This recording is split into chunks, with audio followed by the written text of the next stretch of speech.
तो चलिए अभी स्टार्ट करते हैं आपके जो आपका चैप्टर नंबर फर्स्ट है, ठीक है, वास्तविक संख्याएं। आपका चैप्टर फर्स्ट है वो है वास्तविक संख्याएं, ठीक है, जिसमें आपको बेसिक्स फॉर्मूला है उसके बारे में मैं बता देता हूं, ठीक है, जिसमें आपको एक पहले प्रमेय दे रखी है, देखो यूक्लिड विभाजन प्रमेय, ठीक है, जिसमें आपकी वास्तविक संख्या में पहला पॉइंट है वो है यूक्लिड विभाजन प्रमेय, ठीक है। ये क्या है, दो धनात्मक पूर्णांक ए और बी दिए रहने पर ऐसी अद्वितीय पूर्णांक, ठीक है, अद्वितीय पूर्ण संख्याएं क्यू और आर विद्यमान हैं कि, ठीक है।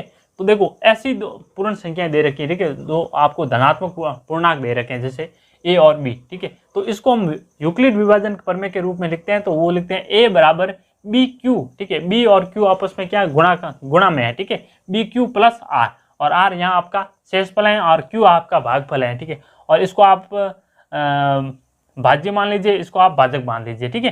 तो और इसमें एक कंडीशन दे रखी है कि आपका जो आर है, ठीक है, वो आर का वैल्यू है वो आपके जीरो के बराबर हो सकती है और जीरो से बड़ी हो सकती है, ठीक है। तो जीरो से कम नहीं हो सकती है, छोटी तो हो ही नहीं सकती, ठीक है।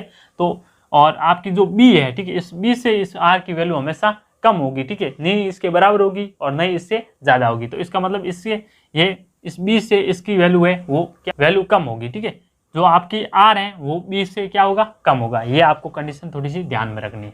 फिर देखो आपको आगे क्या करना है कि नहीं, दो धनात्मक पूर्णांक ए और बी के लिए आपको दो धनात्मक पूर्णांक दे रखे हैं, उसके ए और बी के लिए आपको ये सूत्र याद रखना है, जिसमें देखो एचसीएफ, जैसे आपका ए और बी एक धनात्मक पूर्णांक दे रखे हैं, उसका एचसीएफ है, ठीक है, एचसीएफ ए और बी का, ठीक है, एचसीएफ इनटू एलसीएम ए और बी का, ठीक है, उसको उसका दोनों का गुणनफल करें वो बराबर किसके गुणनफल के बराबर आता है, जो ए इंटू बी, इन दोनों जो आपके धनात्मक पूर्णांक दे रखे हैं इन दोनों के गुणनफल करें उसके बराबर ये आता है, ठीक है। तो ये वाला फॉर्मूला भी आपका इंपॉर्टेंट है, ठीक है, ये भी आपको ध्यान में रखना है। फिर देखो नंबर आपका 3 आ रखा है परमेय संख्याएं, ठीक है। परमेय संख्या क्या होती है, थोड़ा सा ये भी मैंने आपका टॉपिक ले लिया है साथ साथ में, ठीक है।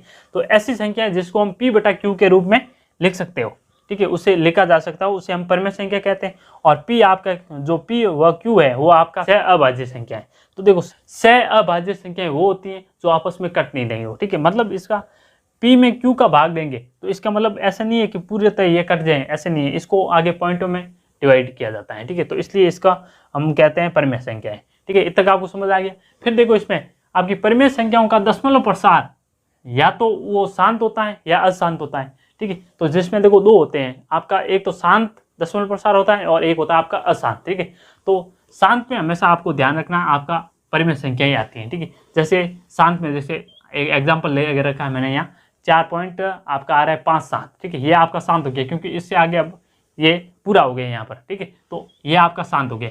अब अशांत में दो आते हैं, ठीक है, एक तो आवर्ती आती है, ठीक है, और एक आती है अनावर्ती। तो देखो अशांत में क्या होगा, एक तो दशमलव प्रसार शांत नहीं होगा, और फिर देखो आवर्ती मतलब एक ही संख्या का पुनरावर्तन होना, ठीक है।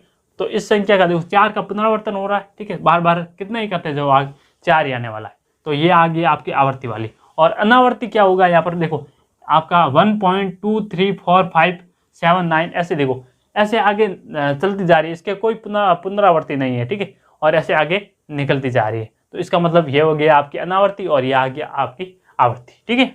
अगला पॉइंट देखो परमेय संख्या p बटा q का दशमलव प्रसार शांत दशमलव प्रसार कहलाता है यदि वो q का, देखो इस q का, ठीक है, अभाज्य गुणनखंड, आप इस q का अभाज्य गुणनखंड करेंगे, ठीक है, जो उसका 2 इंटू 5 आना चाहिए, ठीक है, गुणनखंड करोगे उसका 2 इंटू 5 तो आना चाहिए, ठीक है, 2 और 5 का गुणनखंड आना चाहिए और उसकी घातांक आनी चाहिए 2 की n मान लो, ठीक है, और 5 की m है घात, ठीक है। तो 2 की घात n इंटू 5 की घात m, ठीक है। तो n और m की जगह 1 2 3 4 कुछ भी आ सकती है, प्राकृतिक संख्या है।